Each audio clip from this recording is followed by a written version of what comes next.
بھائی اس کے گلے میں رسی مت ڈالنا۔ کیا اللہ کے اولیاء کے ساتھ ایسا سلوک کیا جاتا ہے؟ کیا اللہ کے اولیاء کے ساتھ یہ برتاؤ کیا جاتا ہے؟ یہ آواز سن کر میرے بدن پر کپکپی جاری ہو گئی۔ یہ سننے کے بعد میں نے اس کے پاؤں کو بوسہ دیا اور اس کے کفن دفن کا انتظام کرنے کے لیے چلا گیا۔ اس کے تدفین سے فارغ ہونے کے بعد میں اس کا قرآن پاک اور انگوٹھی لے کر خلیفہ ہارون رشید کے محل کی طرف روانہ ہو گیا۔ جب میں خلیفہ کے پاس پہنچا اور اس کے پاس پہنچ کر ان چیزوں کو دکھایا تو خلیفہ نے مجھ سے کہا کہ تجھے کس نے یہ چیزیں دی ہیں؟ میں نے عرض کی ایک گارا بنانے والے مزدور نے۔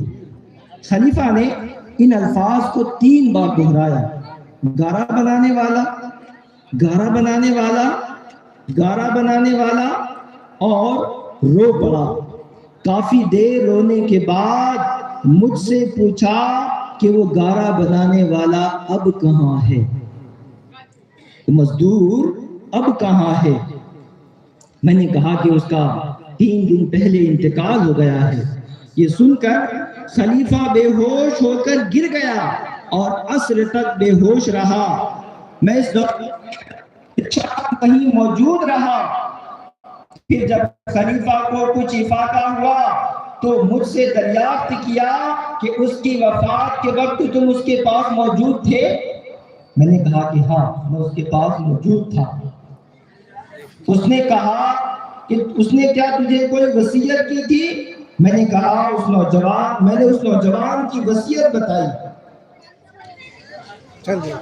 جب خلیفہ نے یہ ساری باتیں سنی تو مزید غمگین ہو گیا اور اپنے سر سے امامہ اتار دیا، اپنے کپڑے چاک کر ڈالے اور کہنے لگا کہ اے مجھے نصیحت کرنے والے، اے میرے زاہد و پارسا، اے میرے شفیق، اس طرح کے بہت سے القابات اس نے اس مزدور کو دیے۔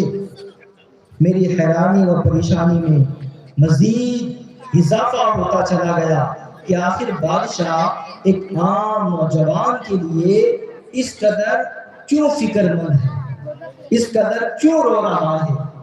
میری حیرانی پریشانی کو دور کرتے ہوئے اس بادشاہ نے کہا کہ وہ نوجوان کوئی عام نوجوان نہیں تھا، بلکہ وہ نوجوان میرا بیٹا تھا۔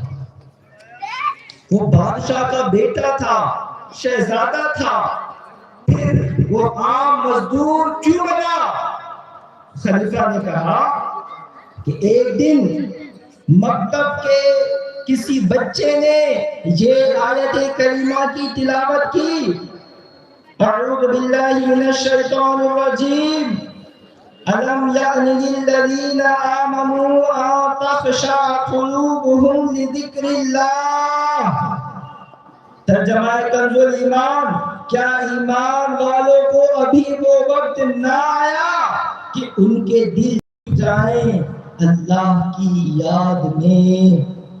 جب اس نے یہ آیت کریمہ سنی تو اللہ کے خوف سے تھر تھر کانپنے لگا اور اس کی آنکھوں سے آنسو کی جھڑی لگ گئی اور پکار پکار کر کہنے لگا کیوں نہیں، کیوں نہیں، اور یہ کہتے ہوئے محل سے نکل گیا۔